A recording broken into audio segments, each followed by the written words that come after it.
Hi, and welcome to another video for Book Club Party Central. In this video, I'll be showing you ideas to enhance your book club meeting for the book Pachinko by Min Jin Lee. In the description, there will be a link to the book's Goodreads page so that you can read more about it, as well as a WorldCat link so you can find it at a library near you if you haven't read it. This video may contain spoilers, so you may want to come back after you have read the book. Before we begin, I always want to add that you don't have to follow these ideas to the T. Do whatever feels most comfortable for you. Your group members will enjoy your meeting no matter what. I chose this book for my meeting because it was selected as the Newcastle County Reads book for 2021.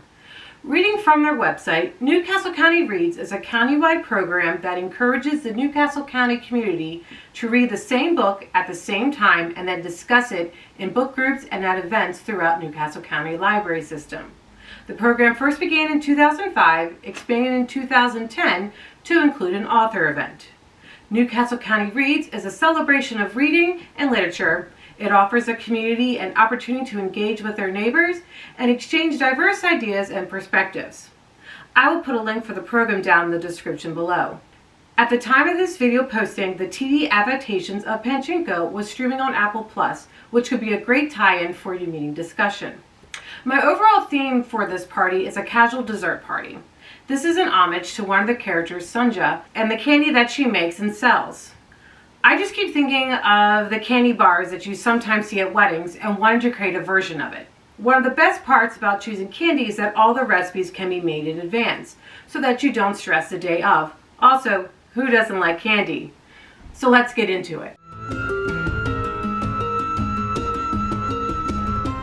The first item that I made was candy ginger using a recipe from the book Growing Up in a Korean Kitchen. A link for the book will be in the description below. Candy ginger is one of the most common candy desserts. So that I would have a difference in the textures of everything I was serving, I adjusted my cooking time to allow for a cheerier result. You can use any extra candy ginger for tea during the party. Another common candy is candied lotus fruit, and that is what I made next. Instead of purchasing fresh lotus fruit that I would need to prepare, I instead purchased pre-sliced lotus fruit at the local Asian grocery store. If you are short on time, you may want to look into this option as well. I use a recipe from the same cookbook I used for the candied ginger. My lotus fruits did not turn a dark brown as I was cooking them, as the recipe states. I even cooked it longer than the recipe calls for, but I still found the result to be tasty. Next up is sesame seed brittle, from the book The Kimchi Chronicles, linked down below.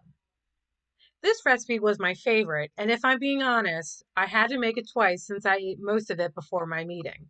Not only was the brittle delicious, but it was extremely quick and easy to make. My house smelled amazing hours after making it.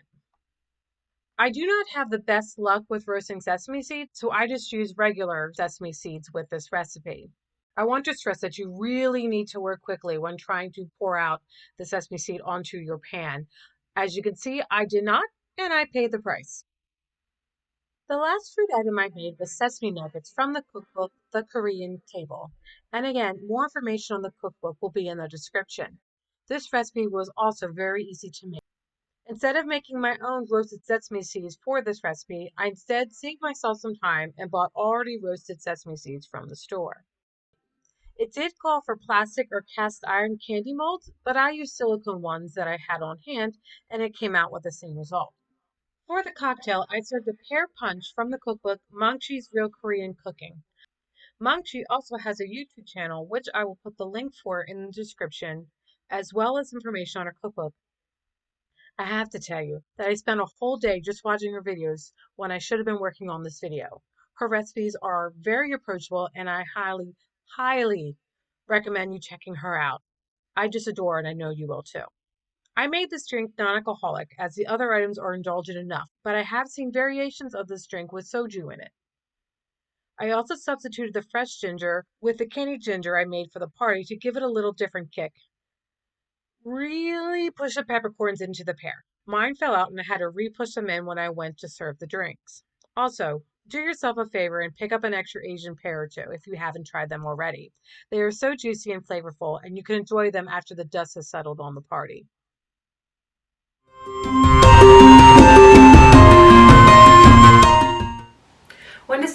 decorate the table, I really want to take inspiration from the cover of the book.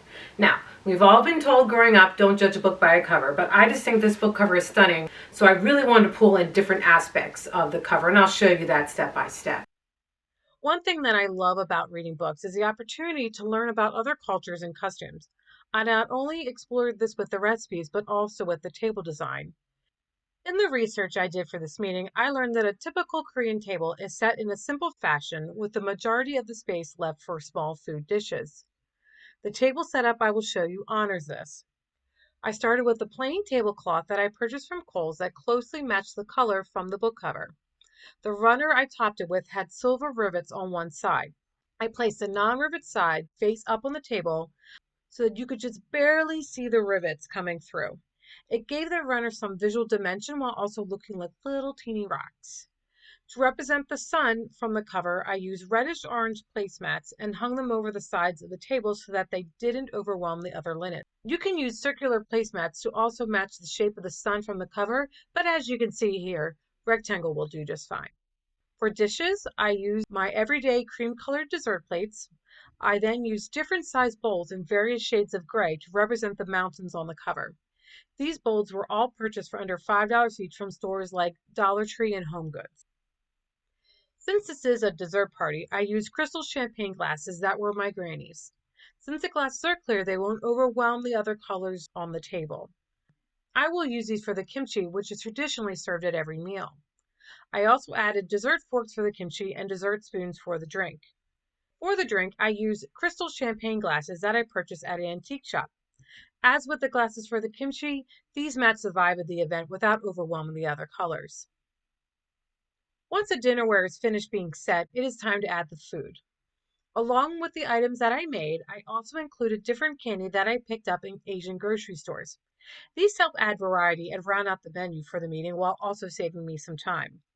Since they were lighter in color than the items that I cooked, I added them to the ends to add a color fade look, as also seen on the mountains from the book cover.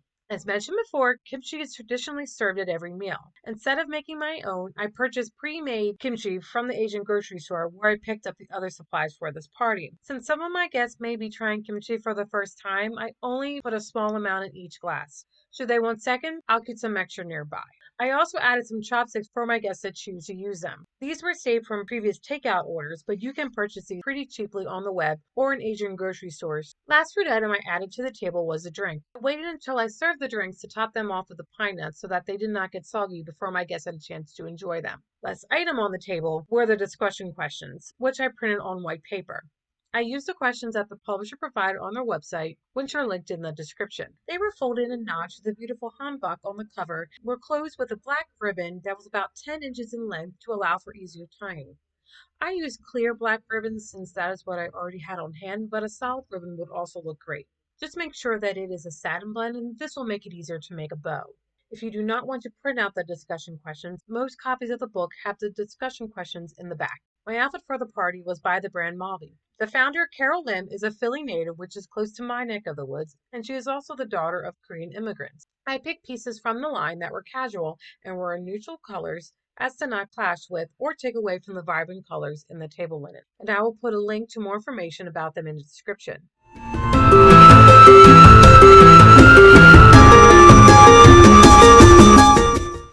Thank you so much for watching. I hope you enjoyed this video. In the comments below, I'd love to hear if you used any of these ideas or if you had other ideas on how to enhance this book club meeting. Thank you, and I'll see you at the next party. Cheers.